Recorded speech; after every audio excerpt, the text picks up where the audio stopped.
এই গরমে শরীর যখন ক্লান্ত, ঠিক তখনই এক গ্লাস লেবুর শরবত হলে যেন প্রাণটা জুড়িয়ে যায়। আসসালামু আলাইকুম প্রিয় ভিউয়ার্স, আজকে আমি তোমাদের সাথে শেয়ার করব এই গরমের জন্য শরীর এবং মন শীতলকারী দুটি ঠান্ডা ঠান্ডা শরবতের রেসিপি। চলুন জেনে নেওয়া যাক শরবত দুটির রেসিপি। আমি আজকে লেবুর শরবত আর ওয়াটারমেলনের শরবত তৈরি করেছি।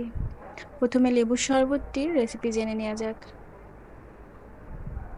দেখতে পাচ্ছেন লেবুর শরবতটি কত সুন্দর হয়েছে, আর খেতেও অনেক বেশি ভালো হয়েছিল, আর প্রাণটা যেন জুড়িয়ে গিয়েছে এই ঠান্ডায়। লেবুর এই ড্রিঙ্কটি তৈরি করার জন্য প্রথমে আমি কতগুলো লেবুর স্লাইস নিয়ে নিয়েছি। এরপর তাতে কিছু পরিমাণ পুদিনা পাতা দিয়ে দিয়েছি। চেষ্টা করবেন পুদিনা পাতাটি দেওয়ার। এরপর অল্প পরিমাণ লবণ দিয়ে দিব। আপনারা চাইলে এখানে বিট লবণ ইউজ করতে পারেন। তারপর কিছু আইস দিয়ে দিচ্ছি। তারপর আমি এরকম একটি কাঠি দিয়ে ভালো করে রসটা বের করে নিচ্ছি। আপনাদের যদি এরকম একটি কাঠি না থাকে তাহলে আপনারা আগেই একটা বাটিতে ভালো করে চটকে নিয়ে নিতে পারেন। তবে এভাবে শরবতটা তৈরি করলে খেতে ভালো লাগে, খুব বেশি মিহি হয় না, যে কারণে ভালো লাগে। এরপর আমি এতে সফট ড্রিঙ্ক দিয়ে দিব। আপনারা কালারলেস যে কোনো প্রকারের সফট ড্রিঙ্ক ইউজ করতে পারেন।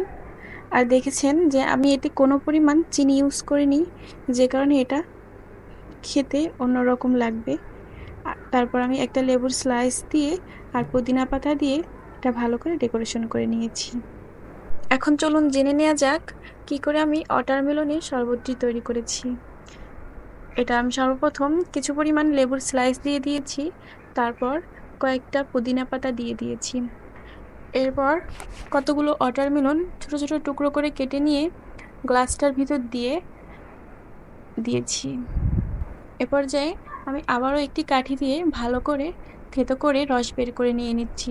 আপনারা চাইলে এটা আগে থেকে হাতে চটকে কিংবা ব্লেন্ড করে নিতে পারেন, তবে এভাবে করলে আধা ভাঙা থাকে আর খেতেও ভালো লাগে, খুব বেশি মিহি হয় না। এ পর্যায়ে খুব ভালোভাবে রস বের হয়ে গেলে আমি তাতে 1 চিমটি পরিমাণ লবণ ইউজ করছি। আমি আবারও বলছি, এখানে চাইলে বিট লবণ ইউজ করতে পারেন।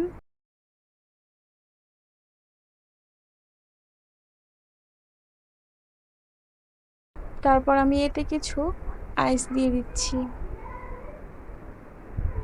অবশ্যই আইস ইউজ করবেন, তাহলে শরবতটা খুব বেশি ঠান্ডা ঠান্ডা হবে, আর ঠান্ডা যে কোনো শরবতই খেতে অনেক বেশি ভালো লাগে। তারপর আমি এতে ওয়াটার কালারলেস ড্রিঙ্ক দিয়ে দিয়েছি।